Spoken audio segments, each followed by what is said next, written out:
Thanks for joining us today. Thank you. Now, you have some inside perspective of UMNO. You grew up in a very political family. Your father was one of the 6 men that founded UMNO. What's UMNO to you today? Wow. I think it needs a major overhaul. I really think, it really needs to build its confidence to deal with the realities on the ground. And I don't see that confidence of grappling with the change that's happened in Malaysia as a result of, the UMNO government's own successes of its policies, development policies, education policies, economic policies, where you really have a burgeoning Malay middle class today, that thinks differently.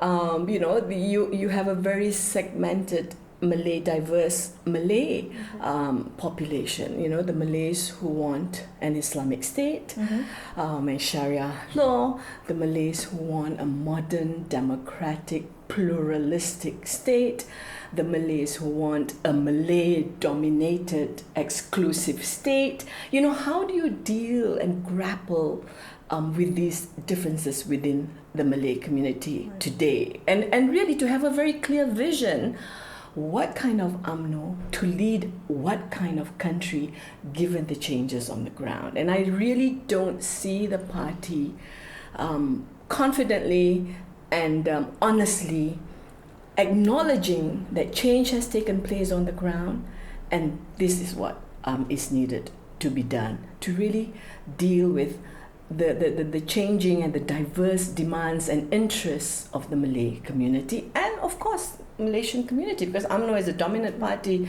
within the ruling government has to take care not just of its own, party interests, but also the national interests. So UMNO, when it was first founded, was founded to uphold Malay rights. That was the core principle of it. It's Malay rights, and also UMNO seeing itself as the Malay, the representative of the dominant population within the country. It's also about what kind of nation. So there was a thinking of what kind of country, what kind of nation, does UMNO wants it to be, and certainly it really the idea of working with the recognizing the interests and the rights of the Chinese, of the Indians, of the minorities, and working together in this grand coalition to rule the country. I think it's a really a workable a method system to govern an ethnically divided society. Okay. Then what of this Kedaulatan Melayu? What does that mean for us today? And what of the arguments or the assertions that Malay rights are being threatened? How would you respond? I really don't get this whole Ketuanan Melayu. You can't govern a democratic, modernizing, industrializing nation state with the idea of the supremacy of one race over others. Because what does Ketuanan Melayu? Kedaulatan Melayu. It's the idea of asserting that one race is superior and is supreme to other races goes against,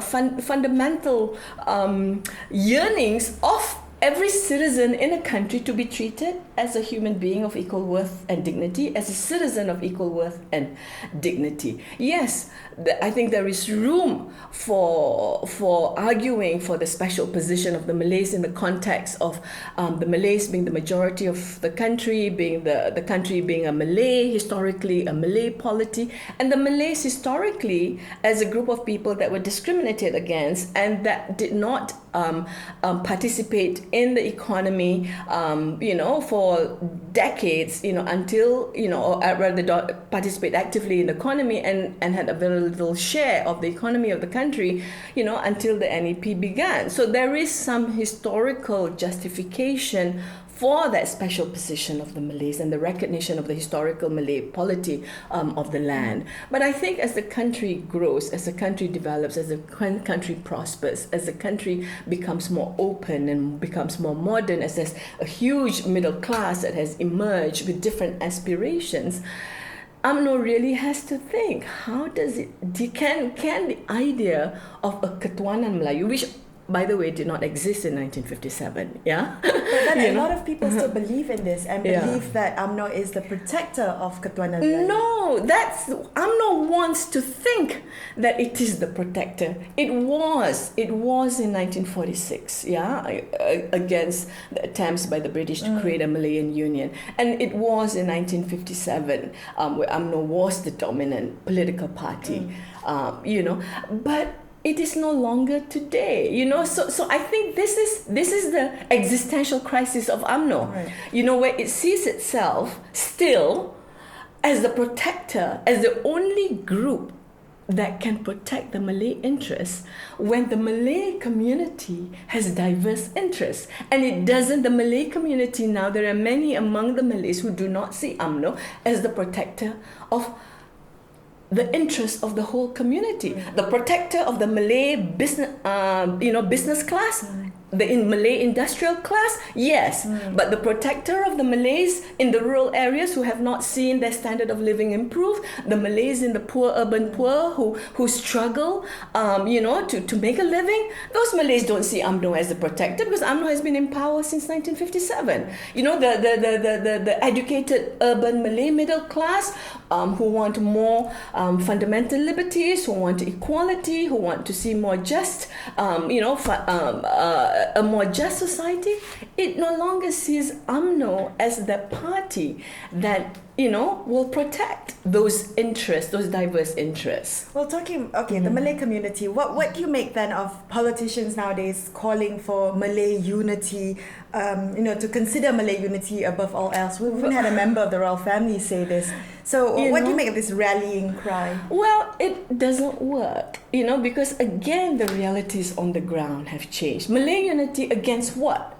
You want to rally all the Malays with all their diverse interests and priorities under this one rubric, mythical Malay mass unity against what threat? And this is why I think then the party, seeing that not all Malays see itself as the protector of the Malay race, then manufactures threats.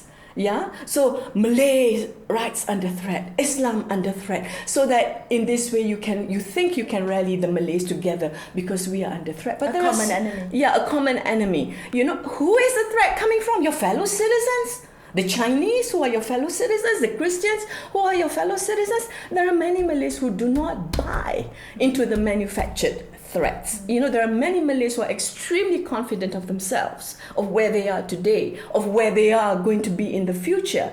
They can compete on their own merit nationally, regionally, globally. And UMNO should be proud of these Malays instead of seeing them as people who are ungrateful. Because it is a product of their own policies. Yes, it is a product of the success of this government's own policy. So it should be proud. It should be celebrating these Malays instead of, pushing them out of the country like, oh God, I can't take this anymore. I'm going to emigrate. I'm telling my children who are all, who because of the parents' wealth, they're all being educated abroad or going to private international schools. What if they choose to live abroad, let them live abroad. And you have so many Malay parents who are now thinking that way, that they don't see a future for their children, in this, racist, discriminatory, narrow-minded politicians, a country that's led by such politicians. I'm not saying the Malaysians are a different people. I really think it is the Malaysians who are rescuing this country, from that downward trend into intolerance, racism, narrow-minded thinking, exclusivist thinking that has no place for people who think differently. And who are the people who think differently? They are people who are driving this economy. They are the people who is driving change in this society to make it a competitive, modern society. And yet, these people feel that they're not being appreciated by this government, or by this political party and the Rottweilers that you see on radio, on television, on the social media, who are attacking Malays who think differently, from the way these ultra-ethnic, ethno-nationalist Malays want them to think. Zainah, it's been a pleasure. Thanks so much for talking to You're us most today. welcome.